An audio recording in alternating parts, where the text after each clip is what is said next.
بسم الله الرحمن الرحيم. عن زينب رضي الله تعالى عنها قالت: قال رسول الله صلى الله تعالى عليه وسلم: يا معشر النساء تصدقن ولو من حليكن. الحدیث رواہ الترمذی. نبی کریم صلی اللہ علیہ وسلم نے ارشاد فرمایا: اے عورتوں کی جماعت، زکوٰۃ دو، گو اپنے زیورات ہی سے کیوں نہ دو۔ دوستو، نبی کریم صلی اللہ علیہ وسلم نے زکوٰۃ کے باب میں بہت تاکید بیان فرمائی ہے، یہاں تک کہ خواتین کو باقاعدہ خطبہ ارشاد فرمایا، اور اس میں چونکہ خواتین کے پاس عموماً زیورات ہوتے ہیں اور ان کو طبعاً زیورات سے محبت ہوتی، اس لیے باقاعدہ زیورات کو مینشن کیا کہ زیورات سے ہی کیوں نہ دینی پڑے، زکوٰۃ ضرور ادا کرو۔ آج ہم ان چیزوں کا بیان کریں گے جن پر زکوٰۃ دینا لازم ہے، اور ان چیزوں کو بھی بیان کریں گے جن پر زکوٰۃ لازم نہیں ہے۔ جن چیزوں پر زکوٰۃ لازم ہے اس میں بنیادی چار چیزیں ہیں: سونا، چاندی، مال تجارت اور نقدی۔ تفصیل اس کی یہ ہے کہ اگر کسی آدمی کے پاس صرف سونا ہے، نہ چاندی ہے، نہ مال تجارت ہے، نہ نقدی ہے، تو جب تک وہ سونا 7.5 تولہ نہیں ہوگا زکوٰۃ لازم نہیں ہوگی۔ اور اگر کسی آدمی کے پاس صرف چاندی ہے، اس کے علاوہ اور کچھ نہیں ہے، تو جب تک وہ 52.5 تولہ نہیں ہوگی زکوٰۃ لازم نہیں ہوگی۔ رہی بات مال تجارت اور نقدی کی، تو جب اس کے لیے معیار ہے چاندی، یعنی 52.5 تولہ چاندی، یعنی نقدی یا مال تجارت جب تک 52.5 تولہ چاندی کی قیمت کو نہیں پہنچیں گے زکوٰۃ لازم نہیں ہوگی۔ آج کی تاریخ میں 52.5 تولہ چاندی کی قیمت 1,10,000 روپے ہے۔ لہذا اگر کسی آدمی کے پاس 1,10,000 روپے نقدی کا مطلب یہ ہے کہ اس کے پاس موجود ہیں، بینک میں رکھے ہوئے ہیں، کسی ایزی پیسہ جیز کیش اکاؤنٹ میں رکھے ہوئے ہیں، کسی بھی صورت میں ہے، یہ نقدی میں شامل ہے۔ یا مال تجارت، کسی جگہ چھوٹی سی دکان بنائی ہوئی ہے، کسی جگہ انویسٹمنٹ کی ہوئی ہے، وہ 1,10,000 سے زائد ہے۔ اس مال تجارت میں جو زمینیں خریدی جاتی ہیں وہ بھی شامل ہیں، جو پلاٹ خریدے جاتے ہیں، پراپرٹی خریدی جاتی ہے وہ شامل ہے، جو شیئرز خریدے جاتے ہیں وہ شامل ہیں، یہ ساری چیزیں اس میں شامل ہیں۔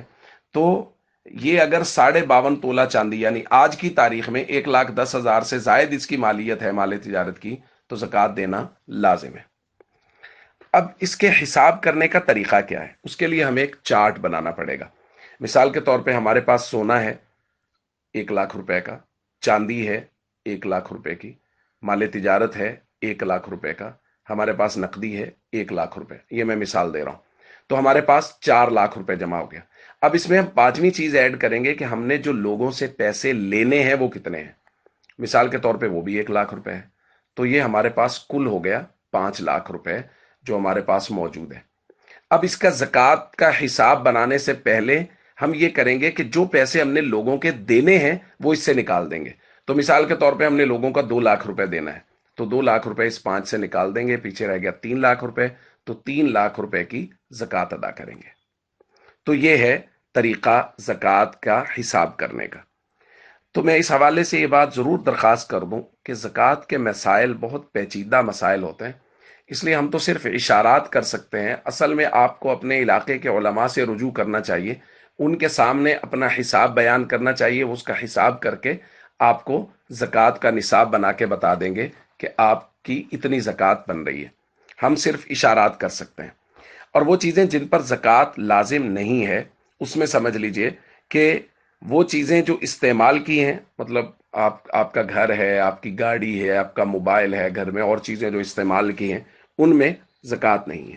اسی طرح آپ کا ذاتی گھر ہے، وہ اس پر زکوٰۃ نہیں ہے۔ وہ 1 2 3 4 جتنے بھی گھر ہوں، اگر آپ نے وہ کرائے پر بھی دیے ہوئے ہیں پھر بھی ان پر زکوٰۃ نہیں ہے۔ اسی طرح جو آپ کے آلات ہیں، مشینری ہے، کسی آدمی نے فیکٹری لگائی، اس میں جو مشینری پڑی ہے بھلے وہ 10 کروڑ کی ہے، اس مشینری پر زکوٰۃ نہیں، اس مشینری سے جو آمدن آ رہی ہے اس پر زکوٰۃ ہوگی۔ تو کسی آدمی کے پاس بہت سارے گھر ہیں، بہت سارے موبائل ہیں، بہت ساری گاڑیاں ہیں جو انہوں نے کرائے پر دی ہوئی ہیں، تو ان ساری صورتوں میں ان پر زکوٰۃ لازم نہیں ہوگی، بلکہ جو ان سے آمدن آ رہی ہے اس آمدن پر زکوٰۃ لازم ہوگی۔ میں پھر درخواست کر رہا ہوں اپنے علاقے کے علماء سے رجوع کر کے ان سے زکوٰۃ کا نصاب بنایا جائے، علماء سے پوچھ کے، مسائل پوچھ کے زکوٰۃ ادا کی جائے، اور زکوٰۃ ضرور ادا کی جائے تاکہ ہمارا مال اس میں اللہ کا اور غرباء کا، فقراء کا حق نہ رہے۔ السلام علیکم ورحمۃ اللہ وبرکاتہ۔